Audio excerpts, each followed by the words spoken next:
नमस्ते, my name is love Saini, I am a yoga consultant. आज बात करने जा रहे हैं ओम के बारे में। ओम है क्या? ओम किन अक्षर से मिलकर बना है? ओम का उच्चारण कैसे किया जाता है? देखिए, सिंपल मैं आपको बता दूँ, ओम जो है 3 अक्षर से मिलकर बना है। अगर इसको हम तोड़ें, इसको ब्रेक करें, इसका संधि विच्छेद करें तो आ, उ, मा, इन 3 अक्षर से आता है। इनका चैंट भी अलग से किया जाता है, इन तीनों अक्षरों का अलग-अलग और फिर इनका एक साथ किया जाता है।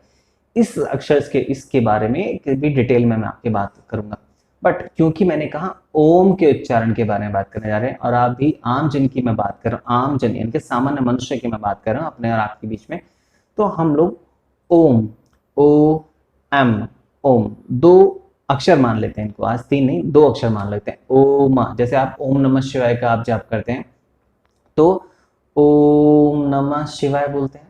तो अभी ओम का रेशो कितना रखना है, देखिए ओम का रेशियो आपको 20 और 80 का रखना है, यानी कि ओ का चैंट होना चाहिए 20%, ओ, और रेस्ट ऑफ द 80% यानी कि 80% जो है उसका मकार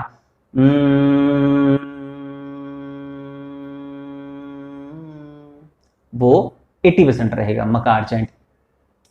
दरअसल बात क्या है, देखिए कि मकार चैंट को ही हम 80% ज्यादा क्यों रख रहे हैं। ओ का जब आप उच्चारण करते हैं तो ये फिजिकल लेवल पर यानी कि शारीरिक रूप से आपको आपकी जो कोई व्याधि है शरीर के अंदर उसको दूर करता है, वहां पर आपको आराम पहुंचाता है।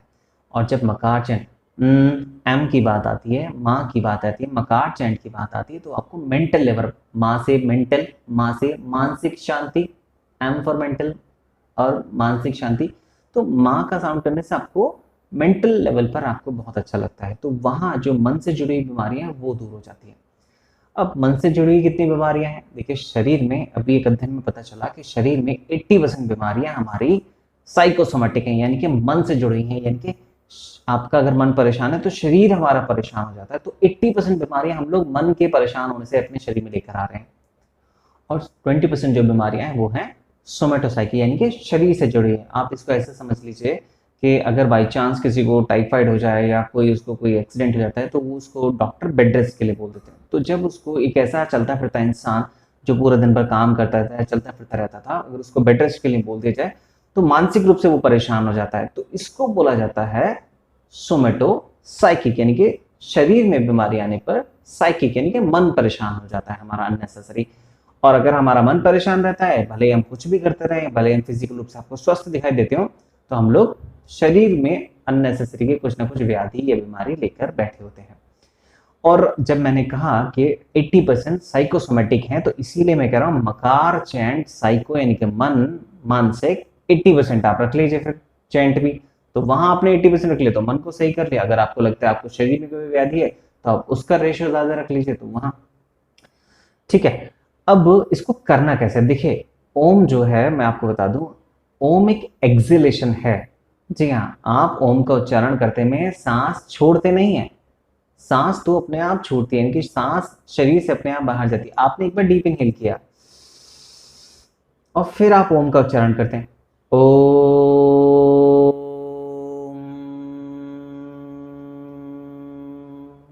यही करते हैं ना।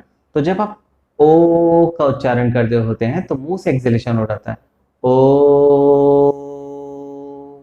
और जब आप होठों को बंद कर लेते हैं और मकार चयन करते हैं,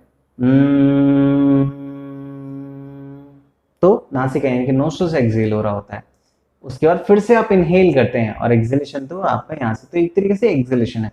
इसलिए आप जितना ज्यादा गहरा सांस भरेंगे उतनी देर तक आप ओम का उच्चारण कर पाएंगे। सेकेंड, आपको ओम को बहुत ज्यादा खींचना नहीं है, आपको ऐसा नहीं कि बस लगे जा रहे हैं खींच रहे, इतना ज्यादा नहीं खींचना है। आपको बिल्कुल आराम से सहज भाव से करना है, ठीक है। We'll take a deep inhale, गहरी सांस लेंगे और ओम का उच्चारण करना है।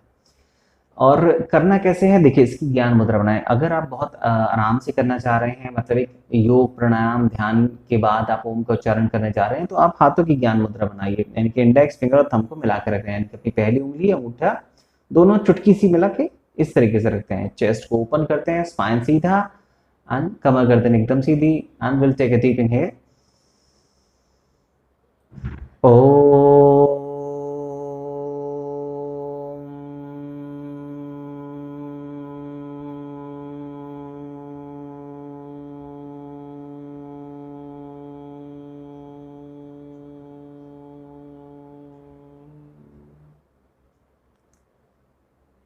देखा आपने। और इसमें जो नाद है, यानी कि आप ओम को आप तेजी से शुरू करते हैं जैसे कि हमने किया, उसको फिर धीरे धीरे खत्म करते हुए एक स्लो डाउन, एक मतलब एक रिदम होनी चाहिए, यानी कि बहुत अलग सा नहीं होना चाहिए, मतलब एक अटपटा सा ना लगे, ऐसा नहीं करना चाहिए, रिदम होना चाहिए। तो उस भाव से करेंगे तो बहुत अच्छा रहेगा। आप सीधे बैठकर कर सकते हैं, चेयर पे कर सकते हैं, आप वर्क फ्रॉम होम कर रहे हैं तो आराम से चेयर पे बैठ के कर सकते हैं। आप आपको नींद की कोई समस्या होती है तो आप रात को सोते वक्त या सोने से पहले आप कर सकते हैं, आपको आराम मिलेगा। बात आती है अब इसके बेनिफिट की, कि इसके बेनिफिट हैं क्या। देखिए, ओम के उच्चारण के बहुत सारे बेनिफिट हैं, लेकिन अगर आप ओम का उच्चारण करते हैं 10 मिनट 15 मिनट तो आपको मानसिक शांति बहुत मिलती है। और अगर आपको मानसिक शांति मिलती है तो आपका जो टास्क है, आपका जो कार्य क्षेत्र है, आप उसमें बहुत अच्छा कर लेते हैं। बस यही चाहिए, और क्या चाहिए। आप किसी भी फील्ड में हो, आप स्पोर्ट्स में हो, आप कॉर्पोरेट में हो, आप पॉलिटिक्स में हो, आप कुछ भी हैं, आप ओम का उच्चारण सहज भाव से कीजिए, इसको अपनाइए, 10 से 15 मिनट इसको रोज कीजिए और फिर आप इसका जादू देखिए। जी हाँ, जादू। इसके बहुत बहुत बहुत सारे बेनिफिट हैं। और कब ध्यान रखना है इसका, प्रेगनेंसी में इसको ना करें, है ना, क्योंकि बहुत सांस खींचना पड़ता है, तो इसलिए बहुत ज़्यादा छोटा सा कर सकते हैं, करने में कोई दिक्कत नहीं, छोटा सा ओम का उच्चारण कर सकते हैं, लेकिन बहुत ज़्यादा गहरी सांस भर के करने की कोई ज़रूरत नहीं है, ठीक है। सो ये एक रहा। सो और नेक्स्ट मैं फिर से आपको कुछ और इसके बारे में बताऊंगा, ओम की उत्पत्ति के बारे में, ओम का कैसे रहा, वो सब चीज़ें भी आपको बताएंगे। और अभी के लिए फ़िलहाल इसे अभी यहीं पे हम लोग वाइंड अप करते हैं। और आपको ये वीडियो अच्छा लगा हो तो इसको लाइक ज़रूर कीजिएगा, सब्सक्राइब कीजिएगा चैनल को हमारे, एंड ज़्यादा से ज़्यादा लोगों को शेयर कीजिएगा, ताकि उन लोगों को पता चले कि स्वाभाविक लाइफ में आपको ये करना कैसे है, ठीक है। एंड कमेंट बॉक्स में आप लिख सकते हैं, मैं आपके प्रश्नों का उत्तर भी दूंगा, ठीक है।